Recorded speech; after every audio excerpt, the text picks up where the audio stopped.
let's proceed with Chapter 12. So according to this letter, Simon summarized, the town, in other words, Interflux, is accusing our worm store of being of no value to the community. 2/3 of the program board were meeting in a music practice room. The other third, still in the throes of boyfriend syndrome, had not been seen for some time. "We've got satisfied customers," said Phil. "How can they prove we're not valuable to the community?" "They can do that," said Simon. "They're the government.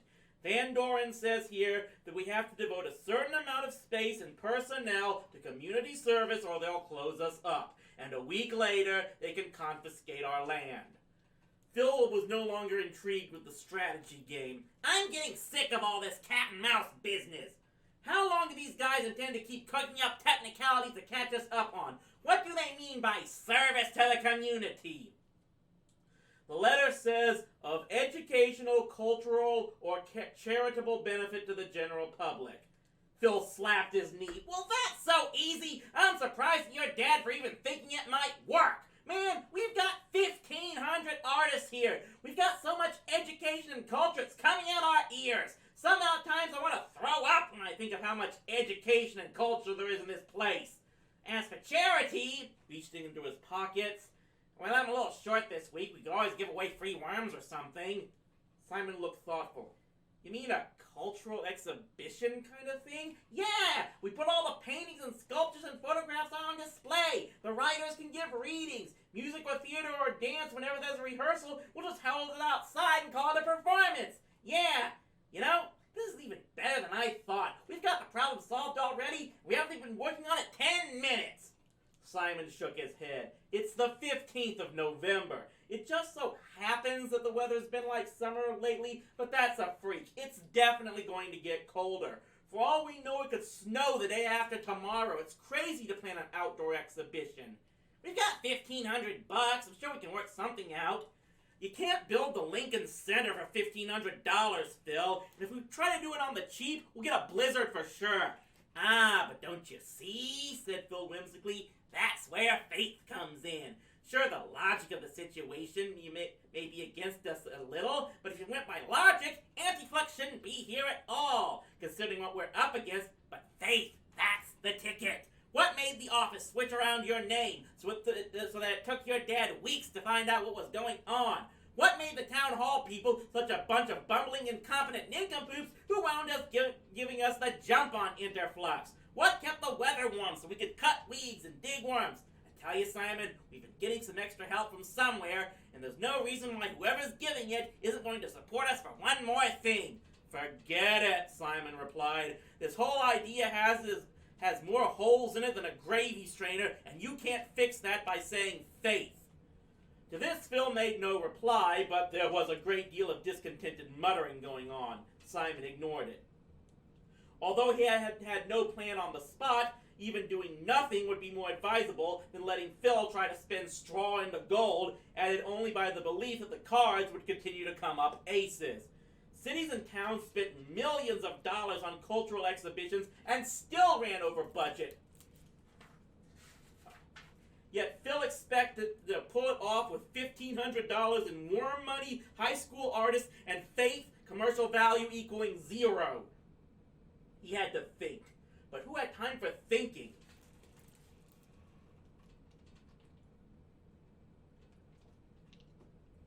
It was coming down to the wire for the Vishnik Prize, and with the deadline 2 weeks away, Emil Karada was in a frenzy, flying around the room with the destructive potential of a trapped moose. "A catastrophe! A disaster! A cataclysmic apocalypse! Where is your work? Mr. Ashley! Mr. Lawrence! Mr. Stavridis! Where is your brilliant piece without camels? Miss Dixon, where are your sister and a new baby? Mr. Simon, first you had a towering scene, then you had an assembly line, now you have nothing!" He lifted up his long beard. Here is my unprotected throat! Each of you, take a slash! More merciful to do that than to subject me to this torment! Then he became deathly quiet, and when he spoke again, the class could barely hear him.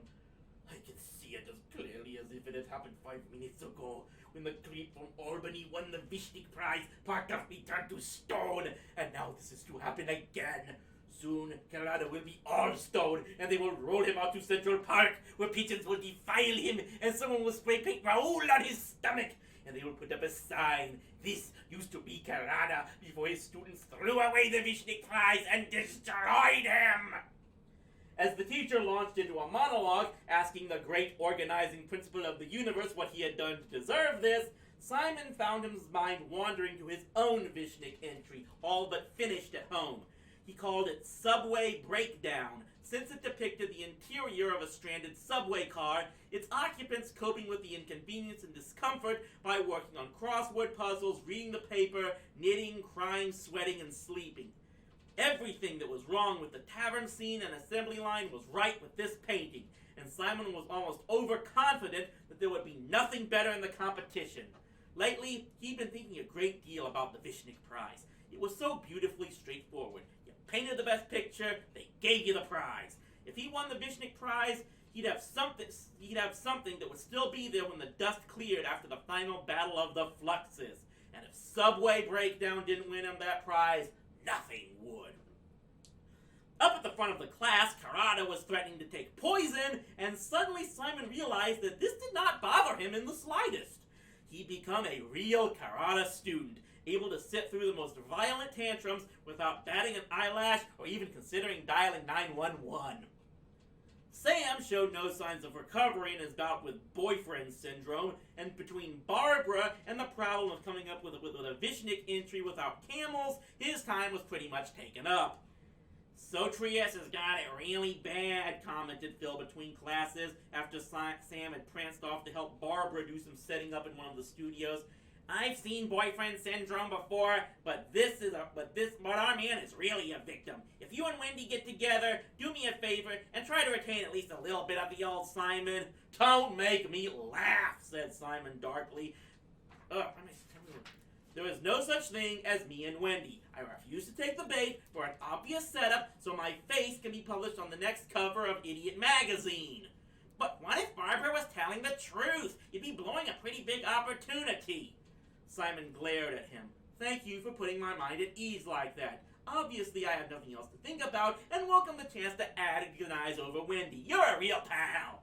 But Simon, I really think... Listen, I have the situation perfectly under control. I intend to treat it like the joke it is, and if it turns out that I'm wrong, I intend to throw myself off a building. And if you're a good little boy, I'll let you put an artboard on the street below, and you can shellac me, hand me in, and hang me up in your new $1,500 art gallery. Deal? Phil shrugged. Simon was surprised he didn't pick up on the Arts Center theme and start nagging. Could it be that the idea was so impractical that even Phil had written it off? He hoped so, since it would be a lot easier to think of something that actually could work if he didn't have to listen to Phil's grandiose plans. He frowned. The 1-week time limit made him nervous. That afternoon, Nathan Krupman made another appearance at the school, and Simon was very careful to point out that he, for one, didn't care. He avoided the impromptu gathering in the front hall and did his best to shut Nathan entirely out of his mind. So he was the last person in the building to find out that Nathan, on his arrival, had expressed his desire to meet Simon Irving. In fact, the first he knew of it was when the Great One himself was already upon him, oozing charm. I've been hearing a lot of great things about you and Interflux, said Nathan, after TC had performed the introductions. I wanted to shake the hand of the man who could do all of that. Well, thought Simon, here it was. The perfect opportunity to mouth off at Nathan Krupman, and Nathan was spoiling it all by being nice. I hear you've been doing a lot of pretty fantastic things too, he couldn't resist adding. Naturally, I wouldn't know anything about it firsthand. Nathan smiled, instantly understanding the situation and making Simon feel childish and petty. You should be hearing from me pretty soon. I've had a part in mind for you for a while now. Really? For some reason, refusing the part that had been the plan did not even occur to Simon. Nathan nodded crisply, engaged Simon in a firm handshake, pledged his support for Interflux, and bustled off, TC in tow. You may have just been right about Nathan Krupman, Simon told Phil when he finally caught up with him at the end of the school day, and I was pretty impressed by him. There's logic behind everything he does. I haven't had a part yet because he's been saving me up for this special role that's coming up. Glad to see you're starting to have some respect for Nathan, Phil replied. but he seemed distracted and he soon went off, mumbling something about a new innovative arts project. With Phil gone and Sam engaged in Barbara-related activities, Simon had no one with whom to discuss his upcoming starring role in Omni. The only other person around seemed to be Dave Roper, but he was just going to the bathroom, after which he was needed at the worm store and had no time for small talk. Disgusted, Simon headed out to the parking lot.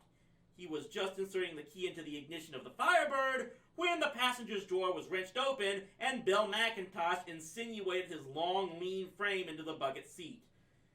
He shut the door behind him, assumed the pose of a deeply troubled man, and gazed bleakly out the front window, his eyes twin pools of melancholy. Simon looked at him quizzically. "Can I do something for you, Bill?" Bill heaved a sigh. "I've got writer's block." "Huh?" "Writer's block. I haven't written a word since the Legend of the Glass Caves." Sorry to hear that," Simon's mind raced. He and Bill were friends, but they had certainly not progressed to the soul-bearing stage. From what Simon had heard, Bill was a very private person, not noted for heavy conversations. Bill nodded sadly. "Yeah, I guess it's not so bad. I can always play ball, but, when I see some of the kids in my neighborhood reading the Glass Caves and getting so into it, it kills me that I can't write like that anymore. I really tried, but everything I write now comes off sounding stupid." Simon put the key back in his shirt pocket and unbuckled his seatbelt to get comfortable. "Well, have you spoken to anyone about this? Your parents, the teacher, any of the guys?" "Nobody knows anything about it. Mr. Ferdinand may suspect something, but I doubt he knows how big the problem really is. I came to you because, you're such a together kind of guy." Simon, whose life seemed to grow more complicated with each passing hour, nodded numbly. You're one of the top artists in the school and the head of Interflux. Nothing bothers you, and when you've got a problem, you just hit it straight on. People admire you, Simon, so I figure there's one guy to really talk to, it's you. Yes, thought Simon as Bill went on at great length. Here was one for the books. One of the country's most promising young athletes, who should have nothing but confidence, was telling his troubles to the guy whose worm store was on the verge of being torpedoed by the world's largest corporation. "Bill, I don't know what to tell you," he said in a together, well-adjusted way. "Yeah, I know, man. I didn't expect there to be an easy way out, but thanks a lot for listening." He climbed back out of the car. Dazed, Simon drove home. On Friday, Simon found himself pretty much on his own, with Phil still tied up somewhere and Sam unavailable as usual. He tried an experiment with Wendy when he saw her in the harbor hall before classes. As he passed, he wished a friendly hi, and her answering growl made the hair stand up on the back of his neck. Well, so much for the theory that Wendy liked him. Barbara was either crazy or sadistic. Simon Irving was completely safe from boyfriend syndrome, even though he wouldn't have minded a mild case, something on the order of German measles. Karate class was the area of much excitement as the students were caught up in Vishnik fever, and the teacher began to develop sparse patches from clawing at his beard. Simon's thoughts were all subway breakdown, and he could smell the Vishnik prize dangling like a carrot on a stick right before his nose. But the competition would be stiff, as that day Lawrence and Schernick presented their latest collaboration, which was bound to be an impressive contender. Also on display was Sam's entry, Traffic Jam, a cameraless picture of a horrendous highway jam-up on the elevated Brooklyn-Queens Expressway with the Manhattan skyline in the background. It was good, Simon supposed, but it definitely lacked Sam's vitality. There were two possible reasons for this. First, that his romance with Barbara had him so distracted that it was affecting his work, or second, that Sam Stavridis really couldn't do a painting without camels, or at least the knowledge that he would be in some way riling up Karada. Nice work, Sam. Thanks, said Sam, his expression inscrutable. That weekend, Simon's starring appearance on Omni didn't make the shooting schedule, although Nathan and his crew did film some chariot racing in Westchester. Mr. Irving was becoming smug again, secure in the knowledge that it was downright impossible to make a worm store beneficial to a community. This did not stop him, however, from making frequent trips to the club, as he now went out of sheer force of habit. Simon still went with him on occasion, but not this weekend as he had Interflux to worry about. Making matters more complicated, green vegetables became a full-blown crisis at the Irving table, where meat had passed out of the picture yet again. "I remember," said Mr. Irving as he and his son wolfed down hamburgers at Burger King at 2 o'clock in the morning while Mrs. Irving slept. "We've still got beans to worry about. You'll notice they haven't disappeared either." "You think maybe green vegetables are just a decoy and she's planning to hit us with beans again?" "Exactly. And when it happens, we've got to be ready." "Can't we just tell her?" "Too risky. My plan is to have lots of guests home for dinner, and you invite some of your friends too. Remember, TC? We got steak. Steak!" Simon thought it over. "Sounds good, Dad. Are you sure our political differences aren't going to get in the way? I mean, my people and your people are probably going to be on different teams. We'll declare the table a neutral zone," Mr. Irving said with determination. "This is important." When Simon drove into the Nassau Arts parking lot on Monday, he had a plan. Not a good plan, but at least it was something. Simply, the Worm Store would continue operation and donate 1/3 of its proceeds to a local charity. It wasn't cultural educational, so Interflux was bound to shoot it down in the long run. Still, it would keep Interflux alive a little bit longer, which was all anyone could ask for.